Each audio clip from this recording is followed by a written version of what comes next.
We shall now discuss about fluid flow. There are two types of fluid flow: streamline or steady flow, and the second one is turbulent or disorderly flow.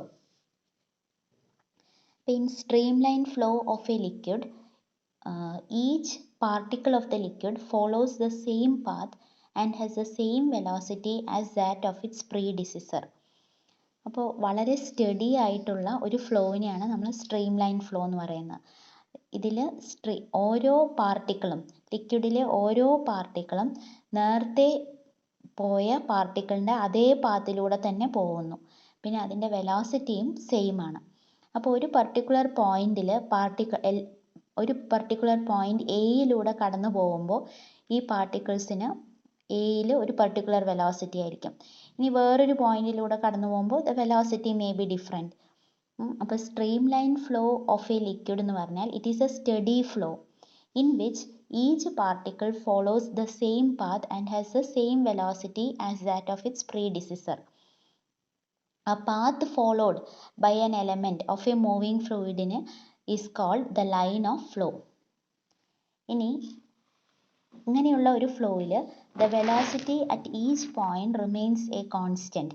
അപ്പോൾ A എന്നുള്ള പോയിന്റിൽ velocity എപ്പോഴും ഇപ്പോൾ V ആണെന്ന് വിചാരിക്കുക. ഇനി വേറൊരു point ബിയിൽ the velocity is v dash. അപ്പോൾ ഒരു പാർട്ടിക്കിൾ എയിലെത്തുമ്പോൾ വി വെലോസിറ്റിയിലും അത് കഴിഞ്ഞ് അത് ട്രാവൽ ചെയ്ത് ബിയിലെത്തുമ്പോൾ അതിൻ്റെ വെലോസിറ്റി വി ഡാഷ് ആയി മാറുന്നു.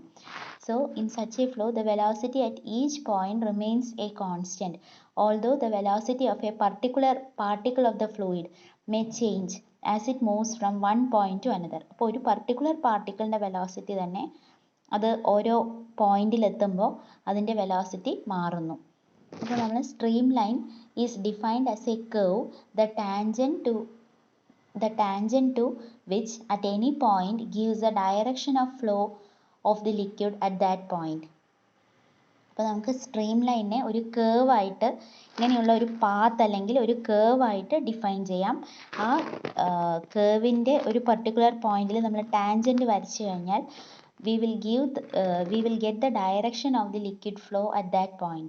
So a streamline is defined as a curve the tangent to which at any point gives the direction of flow at that point. അപ്പോൾ ഈ ടാൻജൻറ്റിൻ്റെ ഡയറക്ഷനിലാണ് the velocity of the liquid. ഈ flow streamline ആവണമെങ്കിൽ the velocity of the liquid should be less than the critical velocity. So there is a limiting value of velocity below which the flow is streamlined, and that value is called critical velocity. When the velocity of the liquid is greater than critical velocity, the flow will become disorderly. It will become disorderly or it will become zigzag, or we can say the flow is called turbulent flow. അപ്പോൾ streamline flow എന്ന് പറയുന്നത് it is a steady flow and the velocity of the liquid is less than the critical velocity. If the velocity is greater than critical velocity, the flow becomes disorderly or it becomes turbulent flow. ഇനി critical velocityക്ക് ഒരു formula was given by the scientist Osborne Reynolds. He gave a formula for critical velocity of the liquid.